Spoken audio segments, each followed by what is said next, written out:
오늘은 이제 그 정신분석에 대한 이야기를 좀 해볼게요. 정신분석이란 무엇이냐?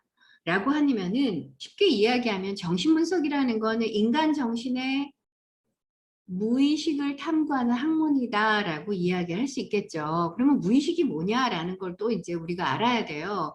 무의식이라는 거는 뭐냐면은 여러분의 마음, 우리 마음이면서도 우리가 알지 못하는 부분이라는 거죠. 그것은 이제 프로이트가 정신과 의사입니다. 그래서 자신의 어떤 그 환자들을 치유하는 과정에서 무슨 일이 일어나냐면은 환자가 이런 얘기를 해요. 아, 저도 모르게 이런 일을 했네요. 저도 모르겠어요. 이런 이야기들을 하죠. 즉, 본인의 마음이면서도 자신이 알지 못하는 그 무엇인가가 있다라는 거죠. 그것이 무엇이냐 하면은 무의식이다. 라고 이제 보았던 겁니다. 그래서 우리 그 인간의 어떤 마음 속에서 일어나는 어떤 불안, 신경증, 그 다음에 우울증, 그 다음에 또 좀 더 나아가서는 정신의 어떤 분열이라고 할 수 있는 이런 것들이 그 무의식 속에 분명히 숨어 있어. 라는 것을 이제 연구하기 시작했던 겁니다. 그래서 프로이트는 인간의 행동의 가장 근원적인 어떤 동기를 찾게 되는데요. 그것이 이제 일종의 본능성이죠. 그 본능성은 어디서 오지? 그거는 이제 우리 인간은 누구로부터 와요? 엄마로부터 오잖아요. 엄마 뱃속. 그래서 유아기에 대한 관심을 가졌던 거죠. 우리 인간의 어떤 정신의 구조라든가 우리 인간의 어떤 핵심 정서라든가 환상이라든가 어떤 성격이라든가 그 다음에 이제 방어 기제까지 이런 것들은 우리 인간이 엄마 뱃속에서부터 태어나면서 있으면서 엄마 뱃속에 있으면서 그 다음에 태어나오면서 평생 지속된다라는 것을 연구하기 시작했어요. 그래서 이제 유아기의 성욕이라고 할 수 있는 리비도를 발표를 합니다.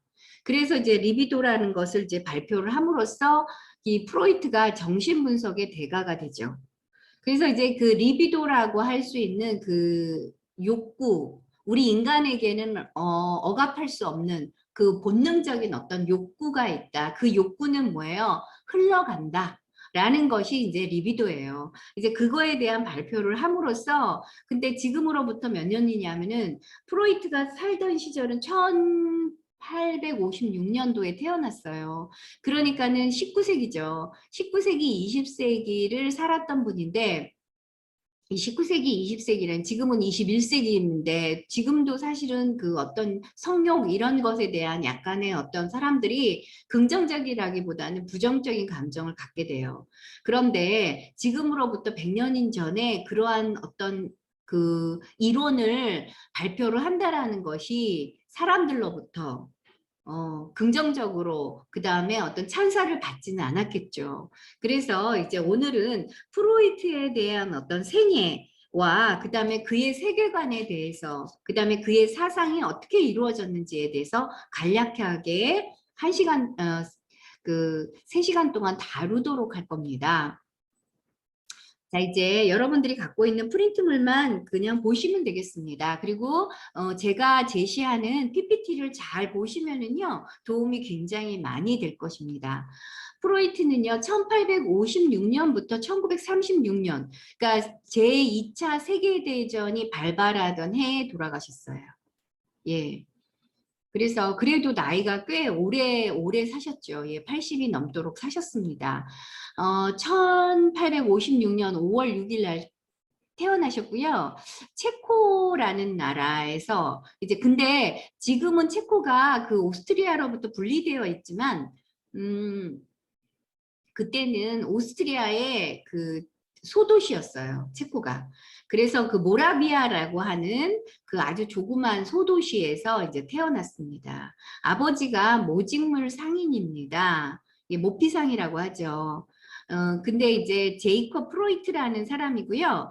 40세에 당시에 이제 20세였던 아말리아 나단손이라는 여성과 결혼을 합니다. 여러분들이 갖고 있는 그 저기 PPT에 보시면 여러분들이 그 보시는 화면에 보시면은 오른쪽으로부터 조금 비껴나 있는 곳에 이제 프로이트가 있습니다. 그래서 이제 여기에 보시면은요, 요 분이 프로이트세요.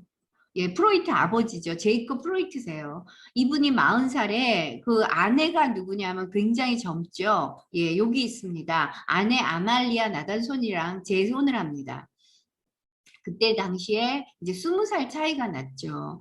그리고 이제 프로이트가 어디에 이제 프로이트가 형들이 있는데 여기 이제 프로이트의 형들이 이제 이렇게 있습니다. 예, 엄마나 크게 다르지 않아요. 예, 그래서 이제 프로이트는 어렸을 때부터 자기 아버지가 나이 차가 굉장히 많고, 그 다음에 자기 엄마가 제일 큰 형, 그 다음에 둘째 형, 이게 근데 재혼을 하다 보니까 그 아말리아 나단손과 비슷한 또래의 그 장성한 아들이 둘이나 있었어요. 그리고 이제 그 형제가 있었는데 7명의 자녀를 더 낳았어요. 프로이트 외에 7명의 형제. 그래서 여기에 보면 이렇게 있죠. 예, 여기 형제들이에요. 여기가 이제 프로이트라고 할 수 있겠죠. 여러분들이 보시는 이제 프로이트이고요. 프로이트가 제일 맞이에요. 그 다음에 여동생이 5명, 그 다음에 남동생이 1명. 원래는 남동생이 2명이었는데 이 남동생의 그 3살 때, 프로이트가 3살 때 남동생이 하나 죽어요. 그런데 그때 당시에 프로이트는 이제 회상하기를 뭐라고 회상하냐면 저 남동생이 태어나면서 내가 사랑을 못 받으니까 저 남동생이 없으면 좋겠다라고 하는 게 정말로 3살 때 바로 밑에 있는 남동생이 죽음을 갖게 되죠. 그래서 그거에 대한 어떤 죄책감이 있어요. 이제 그런 것들이 다 자신의 어떤 이론에 반영이 되게 됩니다. 예. 1860년도에 이제 오스트리아 빈이죠. 수도로 이사를 합니다. 그때 아버지가 파산을 해요. 그리고 이제 그 파산을 하게 되는데 아버지는 어떤 사람이냐면 프로이트는 아버지에 대한 그 양가 감정이 있었어요. 굉장히 깊고 생각이 깊고 활달한 편이고 겉으로 이제 좋아하였어요. 그리고 성격이 호탕하다라는 것 때문에 좋아했는데 그의 무의식에서는 아버지에 대한 경멸함이 있었고 원망스러움이 있었어요. 예. 그리고 이제 이 사람은 누구냐 하면은 여러분들이 보시고 있는데요.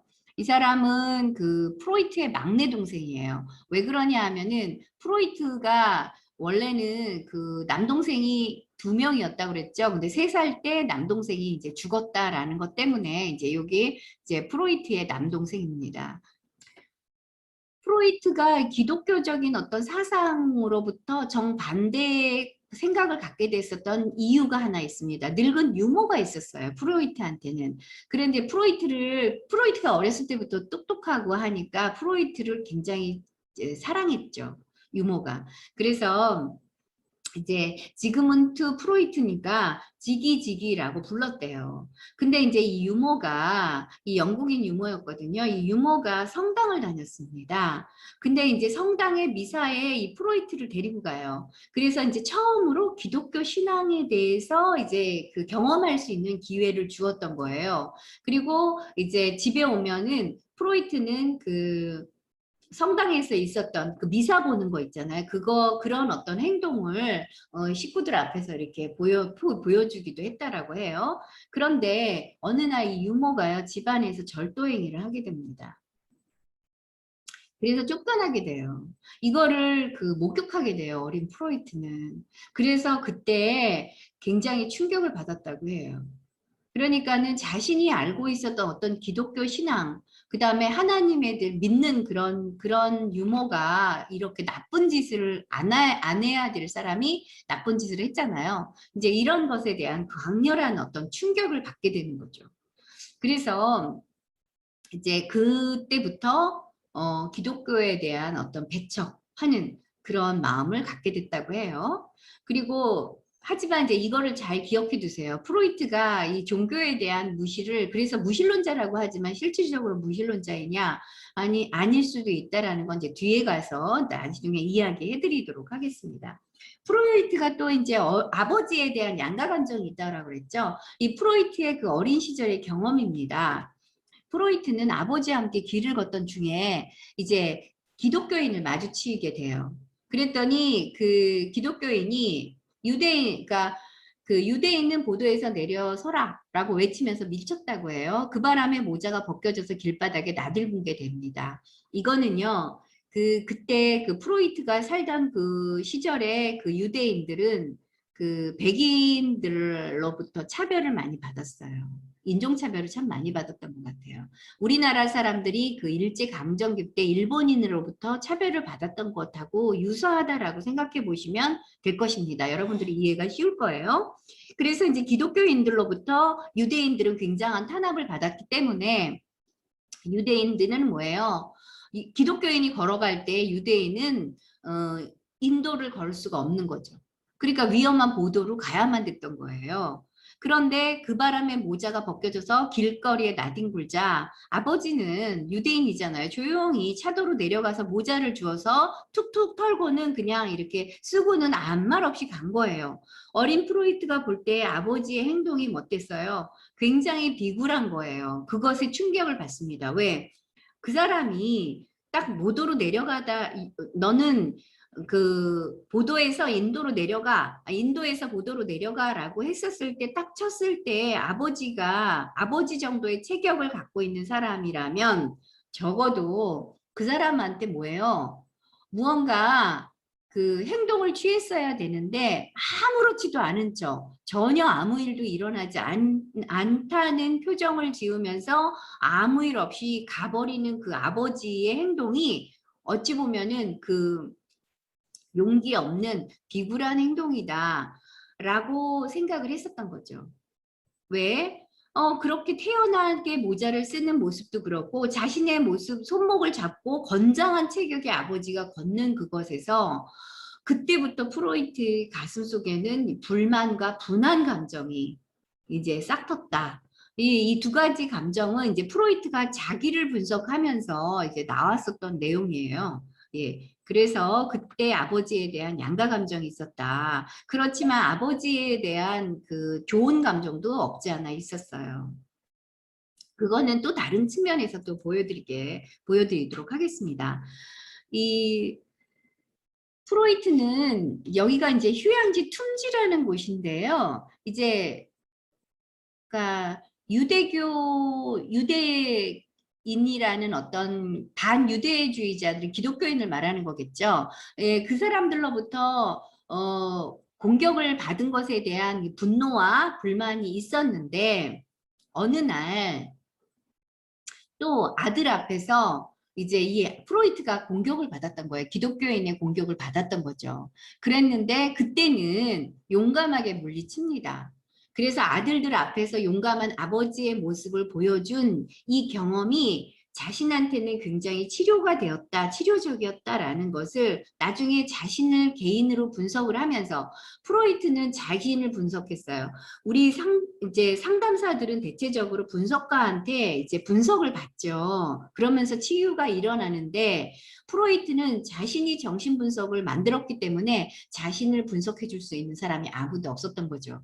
그래서 스스로가 자신을 이제 분석을 합니다. 그 생의 어떤 후반기에 가서 그때 이제 자기가 아버지에 대한 양가 감정, 아버지에 대한 좋은 감정이 있으면서도 굉장히 분노하고 불만에 가득 찼었던 그것을 왜 그랬는지에 대한 것을 이제 이 자기가 갖고 있었던 기독교인에 대한 어떤 그 반항심, 그 다음에 반감, 이런 것들하고 연결지어서 이야기하고 그래서 나는 아이들 앞에서 용감한 아버지로서의 어떤 모습을 보여주어야 되겠다라는 생각을 했었던 거죠.